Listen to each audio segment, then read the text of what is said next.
Abang suruh saya ambil mana gambar sini? Ini. Alamak tu belakang pokok. Oh ni Pak Roya ni lah maksudnya.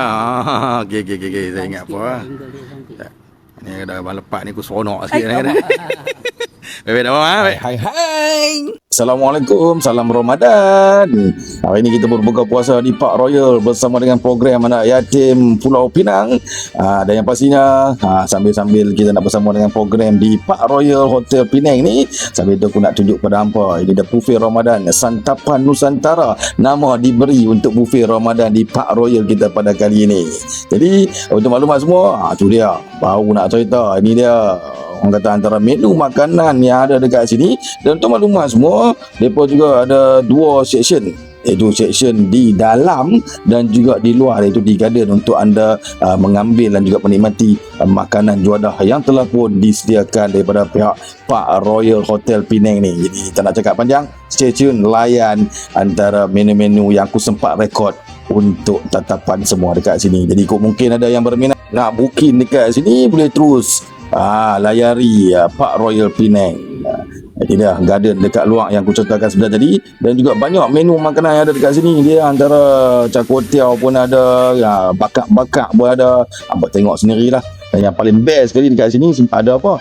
Ada masakan dalam kawah. Macam mana masakan dalam kawah tu? Abang tengok nanti. Ini dia.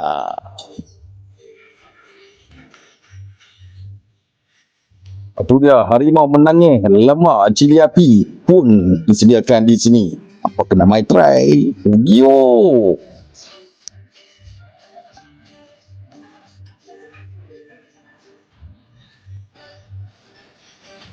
Ini dah jodoh buka puasa aku dekat Park Royal. Ni orang kata formula. Jom kita masuk buka puasa. Silakan. Selamat berbuka puasa semua.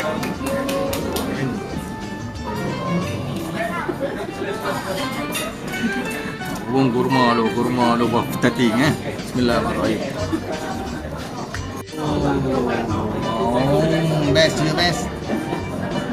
Best ni.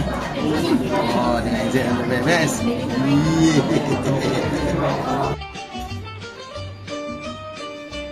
Ruangan surau disediakan cukup besar dan luas, yang disediakan oleh pihak Park Royal dekat sini. Jadi apa jangan risau kalau nak solat maghrib dan isyak, ruangan solat cukup luas bagi lelaki dan perempuan. Dan baiklah, itu saja cebisan video kita pada kali ini. Dan insyaAllah kalau ada rezeki main lagi. Dan apa pun yang mana nak cari buffet Ramadan pakak-pakak pi, itu dia Park Royal Penang. Jom. Saya minta ada dulu nak. Baik. Baik, bertanda kan? Baik. Terima kasih. Ya bos. Baik, terima kasih. Baik, terima kasih. Jom, aku pun nak balik dah. Jom. Baik, terima kasih semua Park Royal. Jumpa lagi. Jom.